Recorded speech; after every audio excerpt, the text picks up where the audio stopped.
Hello friends, स्वागत है तमारू अमारी चेनल में। आजनी रेसिपी में आपणे बनावीशुं चेवडो। ममरामांथी आजे आपणे चेवडो बनावीशुं अने आ चेवडो बाळकोने बहु ज भावशे। तमारा घरे पण तमे आ रीते आ चेवडो जरूरथी बनावजो। तो चालो तेने बनाववानुं शरू करीए। अहींया मैं एक मोटो वाटको ममरा लीधा छे, एक नानो वाटको काचा मकाईना पौवा लीधा छे, एक नानो वाटको काचा भूंगळा लीधा छे, अर्धो वाटको में नमकीन चना दाळ लीधी छे, एक चमची लाल मरचुं, एक चमची हळदर, तळवा माटे मैं तेल लीधुं छे, स्वाद प्रमाणे मैं मीठुं लीधुं छे अने एक चमची में मैगीनो मसालो लीधो छे। हवे आपणे तेने बनावीए। सौथी पहेला आपणे एक कढ़ाईमां तेल नाखीशुं। तेल अहींया तळवा माटे नाखवानुं छे એટલે વધારે જ નાખવાનું છે। તેલ ગરમ થઈ જાય પછી આપણે પૌવા તળવાના છે। એક પૌવો નાખીને જોઈશું તે સારી રીતે તળાઈ રહ્યો છે। હવે તેમાં આપણે થોડા થોડા પૌવા નાખીને પૌવાને આ રીતે તળી લેવાના છે। કાચા પૌવા જ મેં લીધા છે એટલે આપણે તેને તળવાના છે। અહીંયા મેં મકાઈના પૌવા લીધા છે, તમે ચોખાના પૌવા પણ લઈ શકો છો। એ જ રીતે આપણે ભૂંગળા તળી લઈશું। અહીંયા મેં થોડીક મોટી સાઇઝના ભૂંગળા લીધા છે।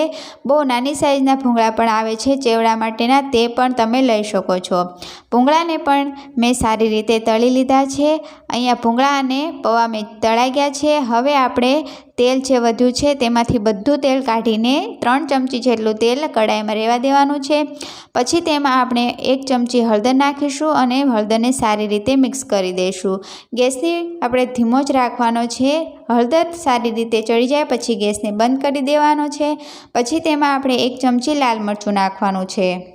ધ્યાન રાખજો, ગેસને બંધ કર્યા પછી જ લાલ મરચું નાખવાનું છે। લાલ મરચું મિક્સ થઈ જાય પછી તેમાં આપણે મમરા નાખી દઈશું। મમરા નાખ્યા પછી તેને સારી રીતે મિક્સ કરી દેવાના છે। અહીંયા મેં હળદર અને મરચાંની અંદર મમરાને સારી રીતે મિક્સ કરી લીધા છે। આ બધી જ પ્રોસેસ આપણે ગેસ બંધ કર્યા પછી જ કરવાની છે।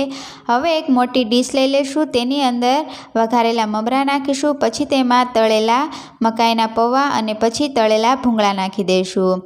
હવે તેમાં આપણે અડધી વાટકી જેટલી ચણાની નમકીન દાળ નાખી દઈશું અને સ્વાદ પ્રમાણે મીઠું નાખીશું। હવે તેમાં આપણે એક સિક્રેટ મસાલો મેગી મસાલો નાખીશું। મેગી મસાલો નાખવાથી ચેવડો આપણો બહુ જ ટેસ્ટી બને છે। બધું જ નાખ્યા પછી હાથેથી આપણે આ રીતે મિક્સ કરી દેવાનું છે। આ રીતે તમારા ઘરે મેગીવાળો ચેવડો તમે જરૂરથી ટ્રાય કરજો, તમારા બાળકોને પણ બહુ જ ભાવશે। હવે આ ચેવડાને તમે ડબ્બામાં ભરીને 2 થી 3 મહિના સુધી રાખી શકશો। આ ચેવડાને કંઈ જ નથી થતું અને ખાવામાં પણ બહુ જ ટેસ્ટી લાગશે।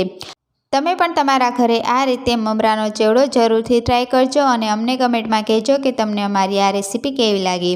જો તમને અમારો વિડીયો ગમ્યો હોય તો અમારા વિડીયોને લાઇક કરી દો, અમારી ચેનલને જલ્દીથી સબસ્ક્રાઈબ કરી દો અને બેલ આઇકનને પણ પ્રેસ કરી દો, જેનાથી નવા વિડીયો તમારા સુધી જલ્દી પહોંચે। મળીશું આવા જ નવા વિડીયોમાં આવી જ નવી રેસીપી સાથે। ત્યાં સુધી આવજો।